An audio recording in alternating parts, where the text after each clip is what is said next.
പ്രധാനമന്ത്രി നരേന്ദ്രമോദി 75-ാം വയസ്സിലേക്ക് കടക്കുന്നു. അച്ചടക്കമുള്ള ജീവിതശൈലിക്കും ഭക്ഷണക്രമത്തിനും അദ്ദേഹം പ്രസിദ്ധനാണ്. ആരോഗ്യകരമായ ജീവിതശൈലിക്കായി അദ്ദേഹം ആരോഗ്യകരമായ ഭക്ഷണങ്ങൾ തിരഞ്ഞെടുക്കുന്നു.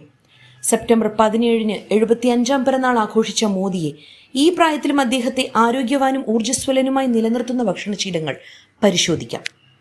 ലെക്സ് ഫ്രിഡ്മാൻ പോഡ്കാസ്റ്റ് അഭിമുഖത്തിൽ അദ്ദേഹം തന്റെ ഫിറ്റ്നസ് ദിനചര്യയെക്കുറിച്ചും ദൈനംദിന ഭക്ഷണ ശീലങ്ങളെക്കുറിച്ചും തുറന്നു പറഞ്ഞു. ഉപവാസത്തിന്റെ പ്രാധാന്യം ഊന്നിപ്പറഞ്ഞുകൊണ്ട് അദ്ദേഹം പറഞ്ഞതിങ്ങനെ: ഉപവാസം ഒരിക്കലും എന്നെ മന്ദഗതിയിലാക്കുന്നില്ല. ഞാൻ പതിവ് പോലെ തന്നെ ജോലി ചെയ്യുന്നു. ചിലപ്പോൾ ഞാൻ കൂടുതൽ ജോലി ചെയ്യാറുണ്ട്.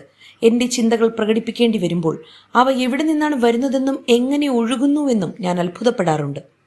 ഇത് ശരിക്കും അവിശ്വസനീയമായ അനുഭവമാണ്. എനിക്ക് ഉപവാസം ഭക്തിയാണ്.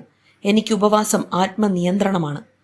പോഡ്കാസ്റ്റ് അഭിമുഖത്തിൽ മോദി ചതുർമാസ പാരമ്പര്യത്തെക്കുറിച്ചും ആ സീസൺ തൻ്റെ ഭക്ഷണശീലങ്ങളെയും ഫിറ്റ്നസ് ദിനചര്യകളെയും എങ്ങനെ സ്വാധീനിക്കുന്നുവെന്നും വിശദീകരിച്ചു.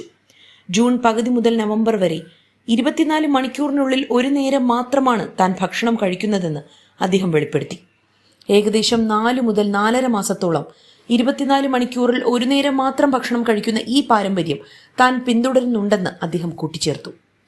ഒരു ലഘുഭക്ഷണമായി അദ്ദേഹം ഗുജറാത്തിന്റെ പ്രിയപ്പെട്ട വിഭവമായ ധോക്ല ആസ്വദിക്കുന്നു. കടലമാവ്, റവ, മഞ്ഞൾ, ഉപ്പ് എന്നിവ ഉപയോഗിച്ച് തയ്യാറാക്കുന്ന മൃദുലവും വളരെ പ്രിയപ്പെട്ടതുമായ ഗുജറാത്തി പലഹാരമാണിത്. ആവിയിൽ പുഴുങ്ങി മൃദുലവും വായുസഞ്ചാരമുള്ളതും സ്പോഞ്ചിയുമായി സ്വർണ്ണ നിറമുള്ളതാക്കുന്ന ഇത് സ്വാഭാവികമായി പുളിപ്പിച്ച മാവും പച്ചമുളക്, കടുകിന്റെ വിത്തുകൾ, കറിവേപ്പില, എണ്ണ എന്നിവ ചേർത്ത് താളിച്ചതും കാരണം നേരിയതും പുളിയുള്ളതും രുചികരവുമായ ഒരു സ്വാദ് നൽകുന്നു. ഇതിൽ ഇരുമ്പ്, magnesium, potassium, folate, vitamin B6 എന്നിവ അടങ്ങിയിരിക്കുന്നു. ഇവ മൊത്തത്തിലുള്ള ആരോഗ്യത്തിനും ഊർജത്തിനും സഹായിക്കുന്നു. ഇതിന് കുറഞ്ഞ ഗ്ലൈസമിക് ഇൻഡെക്സ് ഉള്ളതിനാൽ പ്രമേഹ രോഗികൾക്ക് അനുയോജ്യമാണ്. അതേസമയം ഉയർന്ന നാരുകൾ കൊളസ്ട്രോൾ കുറയ്ക്കാനും ദഹനം മെച്ചപ്പെടുത്താനും കാലക്രമേണ പഞ്ചസാരയുടെ അളവ് രക്തത്തിൽ നിന്ന് നിയന്ത്രിക്കാനും സഹായിക്കുന്നു. ഈ ആരോഗ്യകരമായ ലഘുഭക്ഷണം രുചികരവും പോഷണ സമൃദ്ധവുമാണ്.